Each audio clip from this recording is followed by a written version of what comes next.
बार की बात है, एक छोटे से गांव में एक छोटा सा परिवार रहता था। रमेश अपनी परिवार की खेतों के किनारे खड़ा था।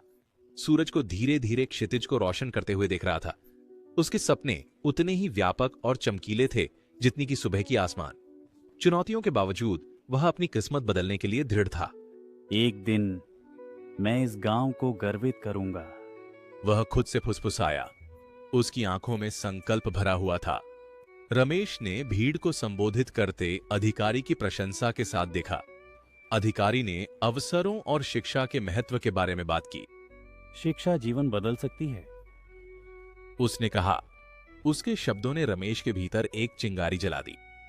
रमेश ने सोचा, मैं भी उसके जैसा बनना चाहता हूं। नए प्रेरणा से भरा हुआ।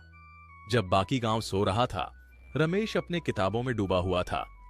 उसका मन हर ज्ञान के टुकड़े को सोख लेता था।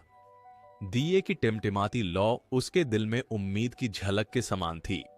मुझे चलते रहना है, चाहे यह कितना भी कठिन क्यों ना हो जाए। उसने संकल्प लिया। उसकी नजरें पन्नों से हट नहीं रही थीं। ग्रामीणों ने उसकी उपलब्धि का जश्न मनाने के लिए एकत्रित किया। रमेश उनके समर्थन और गर्व से अभिभूत महसूस कर रहा था। बूढ़े राम, गांव के मुखिया, ने गर्मजोशी से उसकी पीठ थपथपाई। तुमने हम सबको गर्वित किया मेरे बेटे। बड़े राम ने एक बड़ी मुस्कान के साथ कहा। रमेश उनकी उदारता से विनम्र हो गया।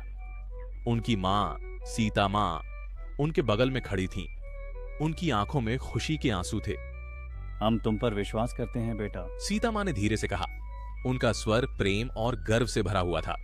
रमेश ने उस नए स्कूल और पुस्तकालय की ओर देखा जिसे स्थापित करने में उसने मदद की थी, एक गहरी संतुष्टि का अनुभव करते हुए। सुहरीपुर के बच्चों के पास अब वे अवसर थे जिनकी उसने कभी इच्छा की थी। हमने एक लंबा सफर तय किया है, उसने कहा। उसका दिल कृतज्ञता और भविष्य के लिए आशा से भर गया।